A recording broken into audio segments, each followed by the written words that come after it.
భద్రాచలం పట్టణంలోని కోనవరం రోడ్లో ఉన్నటువంటి తెలంగాణ రాష్ట్ర ప్రభుత్వ విశ్రాంతి భవనం నందు గెట్ గెదర్ సమావేశం నిర్వహించడం జరిగింది. ఈ సమావేశంలో ఆల్ పెన్షనర్ అధ్యక్షులు జి భూషణరావు వారి సభ్యులు మహిళలు పాల్గొన్నారు.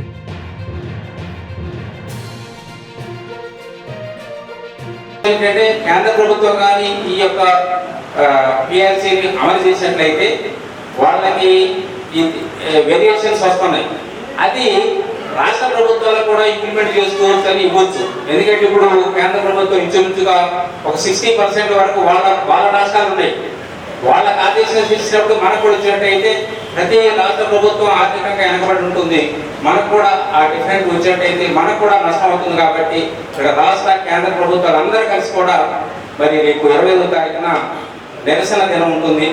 దానికి మరి 25వ తారీఖున కమిటీతో పాటు ఎవరెవరైతే వస్తారో మనం 11 గంటలకి సబ్ కలెక్టర్ గారి కార్యాలయానికి వెళ్ళి ఈ మెమోరాండం ఇవ్వటం జరుగుతుంది.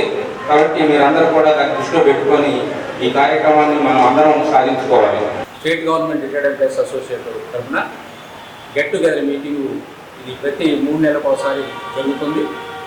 మేము సహజంగా ఒక 50 నుంచి ఎక్కువ మంది వస్తారు అనుకున్నాం, కానీ సుమారుగా 80 మంది వచ్చారు.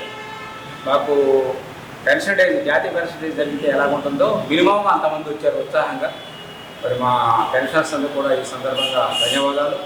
ఈ విధంగా వచ్చి మరి మంచిగా విజయవంతం చేసి మరి ఇలా చేసినట్లయితే సంఘం ముందు అన్ని కార్యక్రమాలు చేసుకునే దానికైతే అందరం ఉత్సాహంగా సంతోషంగా ఉండేదానికి దోహదపడుతుందని మా పెన్షన్ అందరూ ఏర్పడం జరుగుతుంది.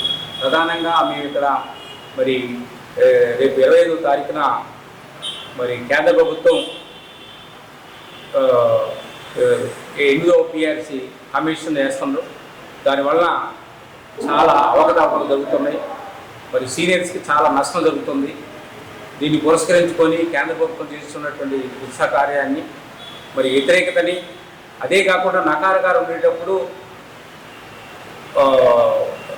1988లో సుప్రీంకోర్టు మరి ఇది ప్రభుత్వం ఇచ్చేటువంటి ఉచితంగా ఇచ్చేది కాదు, సహాయం చేసి ఇచ్చేది కాదు, ఇది సామాజిక దృక్పథంతో తీసుకునేది. వాళ్ళు 30 సంవత్సరాలు 40 సంవత్సరాలు ఉద్యోగం చేస్తే దాని మీద వాళ్ళకి ఇస్తారే కానీ ప్రభుత్వం ఏం దయచేసి ఇవ్వటం లేదు అని సుప్రీంకోర్టు ఇస్తే, ఆ సుప్రీంకోర్టు ఇచ్చినటువంటి ఈ జీతాల విషయంలో కూడా ఒక కటాఫ్ డేట్ ఇస్తే దాని ప్రకారం అందరికీ సీనియర్స్కి జూనియర్స్కి సమానంగా జరుగుతూ ఉంటే దాన్ని అధిగమించి కేంద్ర ప్రభుత్వం రేపు బిల్లు పెట్టారు. ఆ బిల్లు సస్పెన్షన్ ఉన్నది.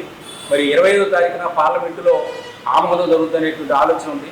దాన్ని పురస్కరించుకొని దేశం మొత్తం మీద ఉండేటువంటి సెంట్రల్ గవర్నమెంట్ అయితేమి, స్టేట్ గవర్నమెంట్ అయితేమి, రాష్ట్ర ప్రభుత్వం తరఫున 25వ తారీఖున వారి పరిధిలో ఉండేటువంటి రెవెన్యూ డిపార్ట్మెంట్, ఎంఆర్ఓ అయితేమి, సబ్ కలెక్టర్ అయితేమి, కలెక్టరేట్ అయితేమి వాళ్ళకి మేము మెమోరాండా వ్యతిరేకమైనటువంటి విషయాలు మెమోరాండా చేస్తూ నల్ల బ్యాడ్జీ ధరించి ఆ రోజు నిరసన తెలుపుతూ అక్కడ అధికారులకి మేము మెమోరాండం ఇవ్వడం జరుగుతుంది. ఈ మెమోరాండం సందర్భంగా మరి వచ్చే వాళ్ళు 11 గంటలకల్లా సబ్ కలెక్టర్ ఆఫీస్కి రండి. ఇక్కడ ఆఫీస్ నుంచి మేము సుమారు ఒక 10-20 మోటార్ సైకిల్ మీద బయలుదేరుతూ నినాదాలు ఇచ్చి బయలుదేరుతుంటున్నాం. కాబట్టి ఇది ప్రభుత్వానికి, కేంద్ర ప్రభుత్వానికి కనువిప్పు చేసి ఈ యొక్క అమెండ్మెంట్ని, ఈ యొక్క జీవోని ఇంప్లిమెంట్ చేయకూడదని అందరం కోరుకుంటున్నాం. ప్రభుత్వం కూడా ఆలోచనతో ఉండాలి.